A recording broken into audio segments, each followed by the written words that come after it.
नमस्कार दोस्तों, आदर्श ज्ञान में आपका स्वागत है। आज हम रीजनिंग के प्रैक्टिस सेट 98 देखेंगे। इसमें रीजनिंग के 20 इंपोर्टेंट प्रश्न हैं। यदि आप एसएससी, रेलवे या किसी भी स्टेट एग्जाम की तैयारी कर रहे हो तो ये प्रैक्टिस सेट आपके लिए काफ़ी इंपॉर्टेंट है, क्योंकि इस प्रैक्टिस सेट में जो प्रश्न दिए गए हैं उसी टाइप के प्रश्न आपके परीक्षा में पूछे जाएंगे। तो चलिए हम शुरू करते हैं प्रश्न संख्या 1 से। नीचे दिए गए विकल्पों में से संबंधित संख्या को चुनिए। प्रश्न में क्या दिया हुआ है, जो नीचे दिए गए विकल्प हैं उसमें से हमें संबंधित संख्या को चुनना है। ये एसएससी, सीजीएल, सीएचएसएल और यूपी पुलिस, रेलवे आदि में पूछे गए प्रश्न हैं। प्रश्नवाचक चिन्ह के स्थान पे क्या आएगा उसे ज्ञात करना है। तो क्या आएगा प्रश्नवाचक चिन्ह के स्थान पे? तो 9 को हम क्या करें कि 810 हो जाए। 9 को हम क्या करें कि 810 हो जाएगा। तो हमारे दिमाग में एनालॉजी से संबंधित प्रश्न है। इस तरह के प्रश्न को हमेशा ध्यान रखिए, कैसे हल सॉल्व करें। 9 को हम जब 9 से गुना कर देंगे तो हमारा 81 आ जाएगा और 0 अपने मन से डाल देंगे तो 810 हो जाएगा। क्या 6 को 6 से गुना कर देंगे, 36 आया, और 0 डाल देंगे तो 360 ऑप्शन में कहीं दिख रहा है? नहीं। तो इसका मतलब है हमारा यह पैटर्न या यह संबंध स्थापित नहीं हो रहा है। अब हम क्या करेंगे, अब हम दूसरा पैटर्न ढूंढेंगे।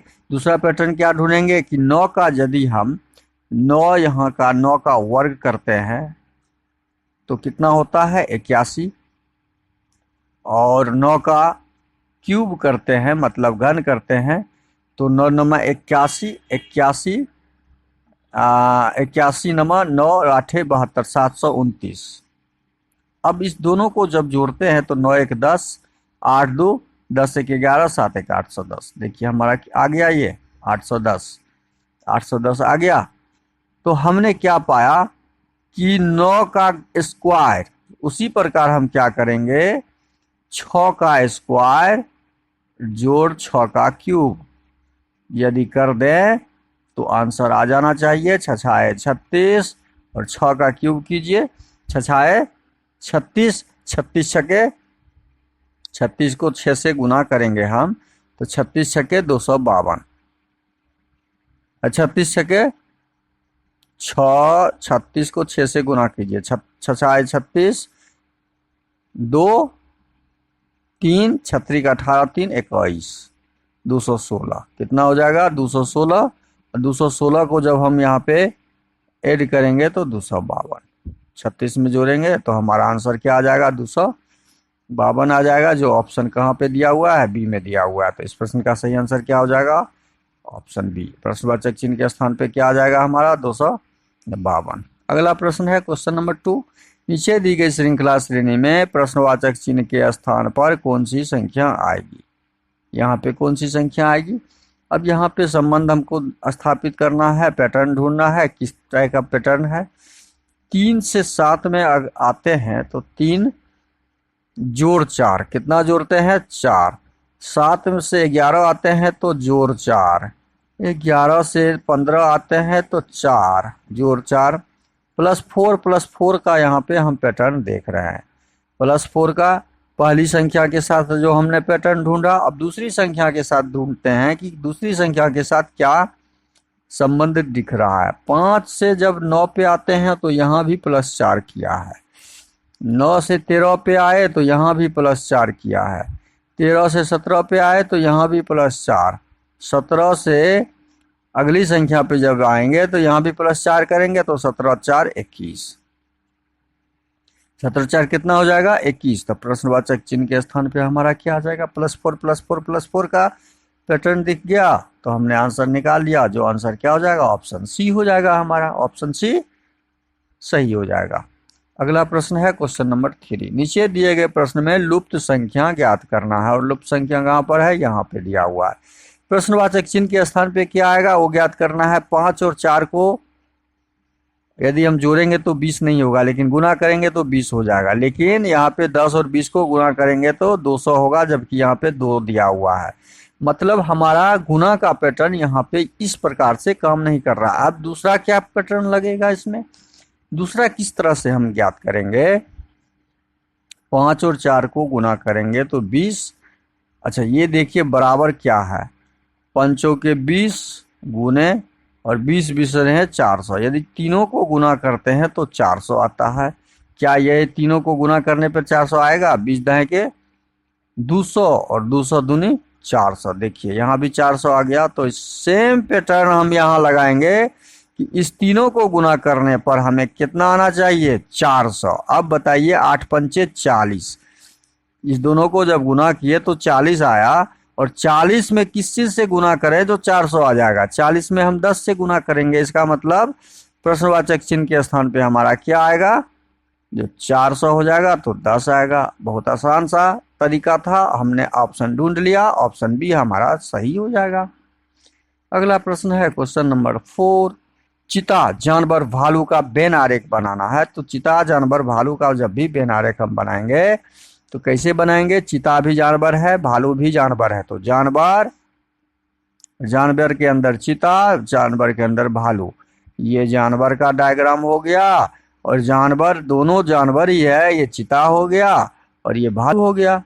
दोनों जानवर के अंदर आ जाएंगे तो इस प्रकार का ऑप्शन सी में हमारा दिख रहा है, तो ऑप्शन सी सही हो जाएगा। अगला प्रश्न है क्वेश्चन नंबर 5। यदि किसी सांकेतिक भाषा में ग्रेप्स को TYXRVL, ऑरेंज को जब दो शब्द का जब कोडिंग दिया हुआ हो तो तीसरा शब्द का ढूंढना है, तो जी यहां से ढूंढ लेते हैं हम। जी का कोड क्या हो जाएगा? जी का कोड टी हो जाएगा। तो जी का कोड हमने ढूंढ लिया टी। ई का कोड क्या हो जाएगा? ई का कोड ढूंढिए। ई कहाँ पर है? यहाँ पर है सेकेंड लास्ट में, तो हम यहाँ भी सेकेंड लास्ट में आ जाएंगे। ई का कोड भी है, तो ई का कोड हमने भी ढूंढ लिया। ए का कोड क्या है? ए ऑरेंज में आ जाइए तीसरे नंबर पे, तो यहाँ भी हम तीसरे नंबर पे आ जाएंगे, एक्स है। आर का कोड क्या हो जाएगा? आर हमारा है यहाँ पे सेकेंड में, ऑरेंज में सेकेंड में है, तो हम यहाँ भी सेकेंड में आ जाएंगे, तो वाई है। एस का कोड क्या है? अब एस हमारा कहाँ पे दिख रहा है? लास्ट में, ग्रेप्स के लास्ट में दिख रहा है, तो यहाँ भी हम लास्ट में आएंगे। एल हमारा कोड क्या हो गया? ज्ञात हो गया। TVXYL, TVXYL जो ऑप्शन ए में दिख रहा है, तो हमारा ऑप्शन ए सही हो जाएगा। कौन सा ऑप्शन सही हो जाएगा? ऑप्शन ए सही हो जाएगा। अगला प्रश्न है क्वेश्चन नंबर 6। क्वेश्चन नंबर 6 में है निम्नलिखित प्रश्न में दिए गए विकल्पों में से विषम संख्या को ज्ञात करना है। 3 भी विषम संख्या, 5 भी विषम संख्या, 7 भी विषम संख्या, 9 भी विषम संख्या। अब इस सब में विषम गुण ढूंढना है, तो सारा तो विषम संख्या ही, लेकिन ये विषम संख्या क्या है? ये अभाज्य संख्या है, यह भी अभाज्य है और यह भी अभाज्य संख्या है। भाज्य संख्या है लेकिन भाज्य है, तो हमारा ये विषम ऑप्शन सी अलग हो जाएगा। अगला प्रश्न है क्वेश्चन नंबर 7। निम्नलिखित में से कौन सा विकल्प दी गई श्रृंखला को पूर्ण करेगा? 1 2 3 4 5 6 7 8 9 10 11 12। 4 4 का ग्रुप बनाइए। 4 4 दूनी 1 2 3 4 दूनी 8 4 12। ठीक है। अब देखिए यहाँ बी के बाद क्या दिया हुआ है? डी दिया हुआ है, तो बी यहाँ पर है, तो यहाँ पर हम क्या डालेंगे? डी देंगे। अब डी के बाद क्या दिया हुआ है? सी दिया हुआ है, तो यहाँ डी है, तो यहाँ हम क्या डालेंगे? सी डालेंगे। अब सी के बाद यहाँ पर एफ दिया हुआ है, तो सी के बाद यहाँ पे हम क्या डाल देंगे? एफ। 2 सीरीज हमारा कंप्लीट, लास्ट में सी एफ है, शुरू में बी और डी बचा हुआ है, तो हमने पूरा कंप्लीट कर लिया। बी के बाद डी के बाद फिर से डी और फिर एफ और सी, तो B double D F C question number 7 का सही आंसर हो जाएगा। ऑप्शन बी में जो दिख रहा है, तो ऑप्शन बी सही हो जाएगा हमारा। ये श्रृंखला को ऐसे पूरा करते हैं। सीरीज पहले ढूंढते हैं कि सीरीज में है क्या लगा हुआ। अगला प्रश्न है क्वेश्चन नंबर 8। उस विकल्प का चयन करें जो तीसरे पद से उसी प्रकार संबंधित है जैसे दूसरा पद पहले से। तो कॉफी का संबंध कैफीन के साथ ज्ञात करना है, तो तंबाकू का प्रश्नवाचक चिन्ह के स्थान पे क्या आएगा? अब देखिए कॉफी में कैफीन होता है, कॉफी में कैफीन की मात्रा होती है, उसी प्रकार तंबाकू में टैनिन नहीं होता है, नोवाकेन नहीं होता है, एसेलिन नहीं होता है, निकोटीन होता है, निकोटीन होता है। तो क्वेश्चन नंबर 8 सही आंसर ऑप्शन डी हो जाएगा। अगला प्रश्न है क्वेश्चन नंबर 9। कमल ने हरि का परिचय कराते हुए कहा, वह मेरे पिता के पिता की पौत्री की का पति है। हरि का कमल से क्या रिश्ता है? कमल ने हरि का परिचय करवाते हुए कहा कि वह मेरे पिता, मतलब कमल के पिता, कमल के पिता ऊपर हो जाएंगे। कमल के पिता हमने डाल दिया, कमल का पिता का मार्किंग। वह मेरे पिता के पिता, पिता के पिता दादा हो गया, कमल का पिता के पिता का मार्किंग कर दिया। की पौत्री, पौत्री का मतलब हुआ पिता के मतलब उनके लड़के की बेटी, लड़के की बेटी हो गई उनकी पौत्री। ठीक है, डाल दिए हमने। पौत्री का पति है, पौत्री का पति हो गया, पति, पति हो गया कौन? हरि। चलिए, हमने सारा बैठा दिया। डायग्राम हमने आपके प्रश्न के अनुसार डाल दिया। अब आंसर ढूंढना है। आंसर क्या है? हरि कमल का से क्या रिश्ता है? हरि का कमल से, तो कमल का हरि कौन लगेगा? क्लियर है। जब कमल के पिताजी और बेटी की पिता सेम है तो ये भाई बहन, कमल का ये बहन और बहन का पति जीजा, बहन का पति क्या हो जाएगा? जीजा हो जाएगा। कमल का हरि कौन हो गया? जीजा। तो इस प्रश्न का सही आंसर क्या हो जाएगा? ऑप्शन सी हो जाएगा। क्या हो जाएगा? Option C. अगला प्रश्न है क्वेश्चन नंबर 10। नीचे दिए गए विकल्पों में से कौन से चिन्हों या संख्याओं का अदला बदली करते हुए समीकरण सही कर देगा? अब देखिए, प्लस को गुना और गुना को प्लस करना है। तो मान लीजिए यहाँ प्लस दिया हुआ है तो यहाँ गुना डाल के देखेंगे, यहाँ गुना है तो यहाँ प्लस डाल देंगे।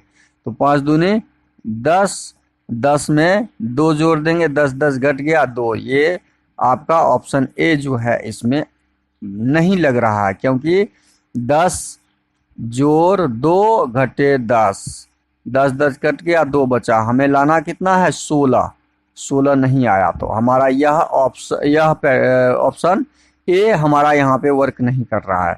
बस हम सारा ऑप्शन को अदला बदली करके देख लेंगे, हम तुरंत याद कर लेंगे इसको। हमारा ऑप्शन ए कट गया। ऑप्शन बी में लगाएंगे 5 को 10, 5 को 10 और 10 को 5 करके देखेंगे। तो 10 2 जोड़ेंगे तो 12, इसको सॉल्व करेंगे तो 12, 12 गुना 2, 12 दूना 24 घटे 5, 16 नहीं हो रहा है। 24 में से 5 जाएगा तो 16, 16 नहीं होगा। तो हमारा ऑप्शन बी भी नहीं हुआ। अब ऑप्शन सी लगा के देखेंगे। अब हम क्या करेंगे? ऑप्शन सी लगा के देखेंगे। तो ऑप्शन सी में क्या दिया हुआ है? अब हम ऑप्शन सी लगाएंगे। सी में क्या दिया हुआ है? ऑप्शन सी में वो देखते हैं। घटाव का निशान होगा। अब हम जोड़ के जगह क्या डालेंगे? घटाव, चूंकि टाइपिंग मिस्टेक है, और घटाव की जगह क्या डालेंगे? जोड़। अब इसको सॉल्व करते हैं। तो 5 में से 2 गया 3, 3 गुने 2 जोड़ 10। अब ये देखिए हमें 16 प्राप्त हो गया। तो हमारा आंसर कौन समीकरण बराबर दे रहा है? Option C. तो ऑप्शन सी हमारा सही हो जाएगा। अगला प्रश्न है क्वेश्चन नंबर 11। झूठ बराबर 160 लिखा है तो सच बराबर क्या कोड आएगा? झूठ का कोडिंग 160 कर दिया तो सच का कोड क्या होगा? अब देखिए यहाँ जे यदि हम सबको जोड़ते हैं तो जे 10 होता है, एच 8 होता है, यू 21 होता है, टी 20 होता है। इसको जोड़िए, 10 8 18, 18 20 दूना 40, 10 50 और 59 हो रहा है। इसको जब जोड़ते हैं तो 59 प्राप्त हो रहा है, 160 नहीं हो रहा है। तो जोड़ से यहाँ कोई पैटर्न हमारा 160 का कोडिंग का नहीं निकल रहा स्थानीय मान से। अब हम क्या करेंगे? तो इसके झूठ में 1 2 3 4 शब्द हैं। कुल कितने शब्द हैं? 4। 4 का स्क्वायर करेंगे हम। 4 का क्या करेंगे? हम स्क्वायर करेंगे और 4 का घन कर देंगे। 4 का स्क्वायर और घन करके जोड़ेंगे तो कितना हो रहा है? 4 चौके 16 और 16 चौके 64। 64 को जब जोड़ते हैं तो 6 4 10, 6 1 7, 1 8 और उसको 2 से गुना करते हैं तो हमारा 160 आता है। देखिए हमने क्या किया?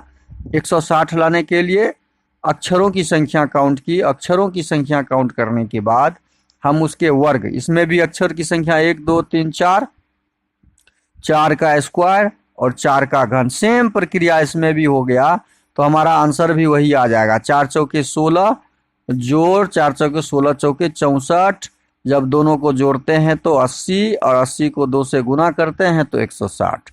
क्योंकि अंकों की संख्या 4 ही था तो हमारा इसका भी आंसर 160 ही आएगा। अगला प्रश्न है क्वेश्चन नंबर 12। विजित पश्चिम की ओर 10 मीटर चलता है। दिशा हमेशा ध्यान रखिए, ये उत्तर होता है ऊपर, नीचे दक्षिण होता है, दायां तरफ पूरब होता है, बायां पश्चिम होता है। प्रश्न में दिया हुआ है विजित पश्चिम की ओर 10 मीटर चलता है, तो ये पश्चिम है, यहां से यदि चलेगा, यहां से ये चला तो पश्चिम की ओर चला 10 मीटर, फिर बाईं ओर मुड़ता है तो पश्चिम से बायां मुड़ेगा तो दक्षिण की तरफ मुड़ेगा, बायां मुड़ गया वो और 10 मीटर चलता है, फिर 10 मीटर चला, 10 मीटर, वह दाईं ओर 45 बाईं ओर मुड़ता है, पश्चिम की ओर 10 मीटर, फिर बाईं ओर मुड़कर 10 मीटर चलता है, बाईं ओर मुड़कर वह फिर बाईं ओर मुड़ता है, यहां से फिर वह बायां मुड़ता है, तो बायां तो इधर हो गया, फिर बायां मुड़ा और 10 मीटर चला। वह दाईं ओर 45 डिग्री घूमकर सीधे चलता है। अब यहां से ये बायां दायां दायां घुमा, दायां इधर हो गया और 45 डिग्री का एंगल बनाया, ये इसका एंगल 45 डिग्री का है, इसको समझिए। यह बात यहां से दायां मुड़ तो मुड़ा, ये दायां मुड़ गया, देखिए दायां तरफ मुड़ गया और ये 45 डिग्री के कोण को बनाते हुए दायां मुड़ा है, तो दायां 45 डिग्री के कोण बना के मुड़ गया और यह यहाँ इधर की ओर चल रहा है। अब देखिए ये यहाँ से इधर की ओर चल रहा है, ये कौन सा दिशा हो गया, यहाँ से जब जो कोई व्यक्ति जहाँ से चलता है वो उसका मिडिल पॉइंट होता है, ये यहाँ हम इस नक्शे पे रखते तो ये पॉइंट ये होता आपका, ठीक है। अब इससे वो 45 डिग्री का एंगल बना के यहाँ चला गया तो ये दक्षिण की तरफ जा रहा है और पश्चिम की तरफ, तो इस भाग को हम दक्षिण पश्चिम बोलते हैं। कौन सा एरिया बोलते हैं, दक्षिण पश्चिम कॉर्नर बोलते हैं। तो इस प्रश्न का सही आंसर क्या हो जाएगा, हमारा ऑप्शन डी हो जाएगा। अगला प्रश्न है क्वेश्चन नंबर 13। यदि निम्नलिखित विकल्पों में से उस शब्द को चुनिए जो दिए गए शब्द के अक्षरों का प्रयोग करके बनाया जा सकता है। नहीं बनाने वाला अलग है, बनाया जा सकता है, इससे कौन सा अक्षर बनेगा। अब देखिए कौन सा नहीं बनेगा वो ढूंढ लें तो वो ऑटोमेटिक मिल जाएगा। टी है, टी है, आर है, आर है, आई है, आई है, ए है, एन है, एन है, जी है, जी है, एल है, एल है, ई है, नहीं ई नहीं है, देखिए यहाँ पे ई नहीं है तो ये नहीं बनेगा हमारा। इसमें डी नहीं दिख रहा है, देखिए यहाँ पे डी दिया हुआ है तो ऑप्शन बी भी नहीं बनेगा हमारा। ऑप्शन सी में देखते हैं, ऑप्शन सी में आर है, आर है, ओ है, ए है, एस है, टी है, आई है, एन है, ऑप्शन सी बन जाएगा। ऑप्शन डी क्यों नहीं बनेगा वो देखते हैं। ऑप्शन सी एम दिया हुआ है, देखिए ये एम वहां पे है ही नहीं तो ऑप्शन डी भी नहीं बनेगा, ऑप्शन सी हमारा बनेगा। अगला प्रश्न है क्वेश्चन नंबर 14। निम्नलिखित अक्षर श्रृंखला श्रेणी में रिक्त स्थान को भरें। खाली स्थान यहाँ पे दिया हुआ है, इसको भरना है। B2 देखिए यहाँ सीरियल में दिया हुआ है, ये 4, उसके बाद ये 5, उसके बाद 6, किसके साथ लगा हुआ है वो नहीं देखना है, लेकिन ये क्रमांगत संख्या है तो B2 के बाद यहाँ पे 3 वाला जो भी ऑप्शन देखेंगे, यहाँ 2 ऑप्शन में 2 है, यहाँ 7 है, ये तो क्लियर हो गया, हमारा ऑप्शन सी सही हो जाएगा। बहुत आसान था ये। अगला प्रश्न है क्वेश्चन नंबर 15। कितने शिक्षक लोग नौकरी पेशा हैं। कितने शिक्षक जो हैं नौकरी पेशा शिक्षक है। ग्रामीण वाला एरिया हम कट कर देंगे, ग्रामीण वाला कोई भी एरिया इसमें नहीं लेंगे, कट कर दिए। कितने शिक्षक लोग नौकरी और पेशा हैं। नौकरी पेशा शिक्षक दोनों देखना है तो शुद्ध शिक्षक कट हो जाएगा, शुद्ध नौकरी पेशा वाला भी कट हो जाएगा। अब ये भी कट हो जाएगा क्योंकि आपका ये भी हट जाएगा क्योंकि ये आपका ग्रामीण में है, ग्रामीण नहीं होना चाहिए। नौकरी पेशा और शिक्षित होना चाहिए।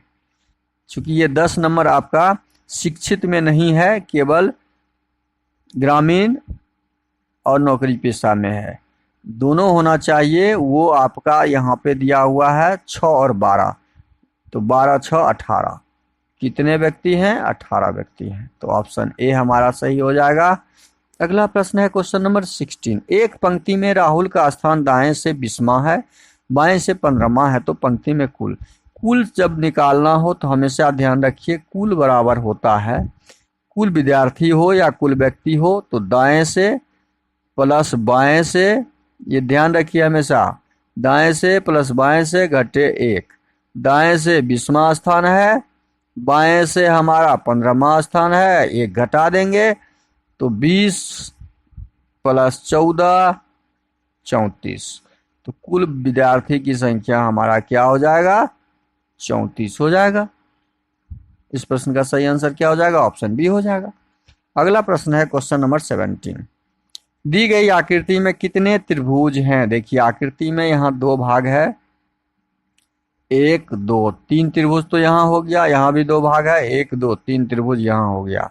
सेम यहाँ भी है 3 त्रिभुज यहाँ, 1 2 3 त्रिभुज यहाँ, तो 3 दूनी 6, 3 त्रिभुज, 3 6, 3 9, 3 12 त्रिभुज। हमारा 12 त्रिभुज तो दिखा। अब यहाँ पे देखिए त्रिभुज को 2 भाग में यहाँ काटा है, 1 और 2, तो 3 त्रिभुज यहाँ, यहाँ भी 1 और 2 भाग में काटा तो 3 त्रिभुज यहाँ, तो 12 3 15, 15 3 18, मतलब 6 और जोड़ दीजिए 18 हो गया। अब देखिए हमारा एक त्रिभुज यहाँ बन रहा है, कहाँ पर? ये कॉर्नर से इस कॉर्नर को मिलाते हैं, ये इससे ये एक त्रिभुज हो गया। एक त्रिभुज हमारा इधर से बनेगा, ये वाला, तो 2 त्रिभुज यहाँ हो गया, तो 18 और 2 20। अब कौन सा एंगल दिख रहा है त्रिभुज का? अब त्रिभुज का हमारा एक एंगल और दिख रहा है, कौन सा? वो देखिए एक त्रिभुज यहाँ से ये बन रहा है, एक त्रिभुज यहाँ से ये बन रहा है, तो 2 त्रिभुज और दिख रहा है हमें, तो 18 2 20 2 22। कुल कितने त्रिभुज बन रहे हैं हमारे? 22 त्रिभुज बन रहे हैं। तो इस आकृति में हमारे 22 त्रिभुज बनेंगे। ऑप्शन सी सही हो जाएगा। अगला प्रश्न है क्वेश्चन नंबर 18। दी गई आकृति के उस सही दर्पण प्रतिबिंब को चुनिए जो दर्पण को आकृति के दाईं ओर रखने पर, अब पहले त्रिभुज को देख लेते हैं। दाहिना तरफ जब त्रिभुज को रखेंगे तो ज्यों का त्यों त्रिभुज रखाएगा, त्रिभुज में कोई परिवर्तन नहीं होगा। कोई परिवर्तन वाला त्रिभुज हमको देखना है, मिडिल में ही होगा। तो ये देखिए नीचे की तरफ दे दिया, तो ऑप्शन ए तो संभव नहीं है। ये भी नीचे की तरफ हो गया, तो ये भी संभव नहीं है। और ये नीचे की तरफ हो गया, तो ये तो क्लियर हो गया, हमारा ऑप्शन सी सही हो जाएगा। दोनों ऊपर की तरफ सेम है, हमें और कुछ दिखना ही नहीं था। एग्जाम में आपको बस कोई मार्किंग पकड़ के उसको मिला लेना है। अगला प्रश्न है क्वेश्चन नंबर 19। एक कागज को नीचे दिखाए गए रूप में मोड़ा और काटा जाता है, खोलने पर यह कैसे दिखाई देगा? जब हम इसको खोलेंगे तो एक त्रिभुज जब भी बनेगा तो अंदर की तरफ ही बनेगा, ऐसे खुलेगा। त्रिभुज जब भी बनेगा तो अंदर की तरफ बनेगा, ऐसे खुलेगा। त्रिभुज जब भी बनेगा तो अंदर की तरफ बनेगा, ऐसे खुलेगा। खुला। अब ये आकृति जो ये खुलेगा तो ऐसे खुलेगा, कॉर्नर बना हुआ है तो कॉर्नर की तरफ खुलेगा, ऐसे खुलेगा। तो अब देखिए ये 4, पहले तो कॉर्नर ये चारों और कॉर्नर में ये है लगा हुआ, ये लगा हुआ रहेगा। अब यहाँ पे हमें देखना क्या है, पहले बीच वाला देखते हैं कि अंदर की तरफ कौन सा है। अंदर की तरफ ये तो संभव नहीं है, 2 ही दिख रहा है, 4 होना चाहिए। 4 है यहाँ भी, 4 है। ये बाहर की तरफ है, देखिए यहाँ, ये होगा नहीं। ये भी बाहर की तरफ है, ये होगा नहीं। अंदर की तरफ ऑप्शन सी और डी में दिया हुआ है। ऑप्शन सी और डी में हमारा ये जो बीच वाला एरिया होगा, बीच वाला एरिया ऐसे बनेगा ठिकरी के तरह, और ये यहाँ पे वर्ग दिया हुआ है, तो ये हमारा ऑप्शन सी नहीं होगा, ऑप्शन डी हो जाएगा इस प्रश्न का। अगला प्रश्न है क्वेश्चन नंबर 20। दिए गए प्रश्न कौन सी आकृति प्रश्न आकृति के पैटर्न को पूरा करती है? यह पूरा भाग है पूरा भाग का यह आधा भाग है और आधा भाग का यह आधा भाग है, तो यहाँ पर एक आकृति तो ऐसी बनेगी ही जो ऐसे आके सटेगी। ठीक ठीक है। और यह आधे भाग का एक कॉर्नर भाग कटेगा ऐसे। तो इस तरह का जो एरिया हमारा ऑप्शन बी में दिख रहा है, तो हमारा ऑप्शन बी सही हो जाएगा। देखिए यहाँ पे ऐसे दिया हुआ है ना, ऑप्शन बी सही हो जाएगा। वीडियो को शुरू से अंत तक जरूर देखिए। वीडियो अच्छा लगे तो लाइक और कमेंट कर दीजिएगा। चैनल पे नए आए हैं तो प्लीज़ चैनल को सब्सक्राइब कर लीजिए। दोस्तों को अधिक से अधिक जरूर शेयर कर दीजिएगा। धन्यवाद। जय हिंद, जय भारत।